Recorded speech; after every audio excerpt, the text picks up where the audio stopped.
France-Nouvelle-Zélande. La rencontre était très attendue par les amateurs du ballon rond. Un match d'ouverture de Coupe du Monde à l'issue duquel les Kiwis ont dû accepter leur première défaite en phase de poule.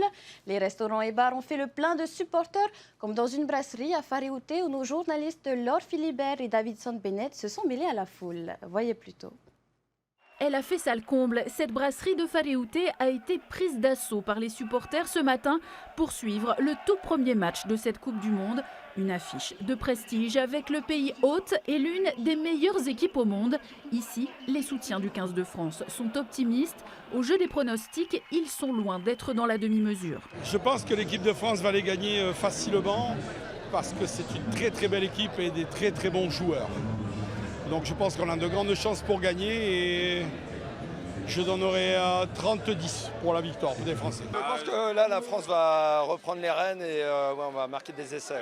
Ouais, c'est reparti. Pour le fair play, moi j'ai un peu peur que les All Blacks gagnent quand même. Mais... Non, c'est pas possible. Là, Galtier va remettre les pendules à l'heure et on va envoyer. Côté néo-zélandais aussi, les sourires s'affichent sur les visages. Ce couple de touristes n'est pas moins confiant que les supporters des Bleus.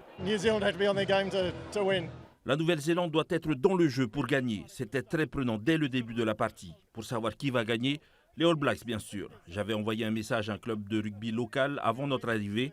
Ils m'ont proposé cette adresse pour le match. C'est formidable, très hospitalier. Les All Blacks entament la rencontre avec un coup de pied parfait de Beauden Barrett à son allié Mark Telea qui ouvre le score dès la deuxième minute. L'essai le plus rapide jamais inscrit dans un match d'ouverture de la Coupe du Monde.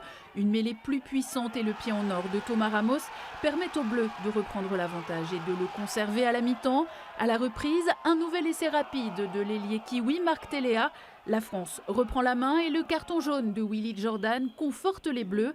Melvin Jaminet, entré en fin de match, achève la rencontre par un essai à 2 minutes de la fin du match. Score final 27-13 pour les Bleus. Ils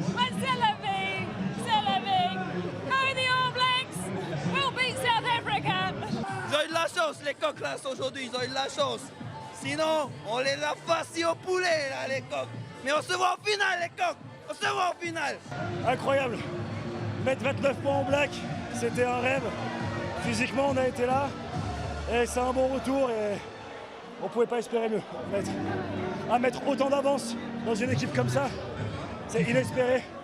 Bon après, l'arbitrage contre les Blacks, c'est l'arbitrage contre les Blacks. Mais on a été magnifique.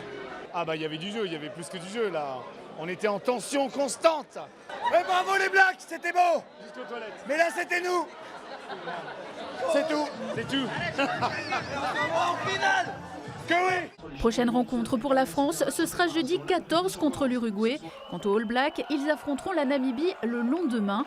Si la perspective des quarts de finale se dessine pour le 15 de France, ils devront encore hausser leur niveau de jeu pour espérer enfin conquérir le titre qui leur a toujours échappé.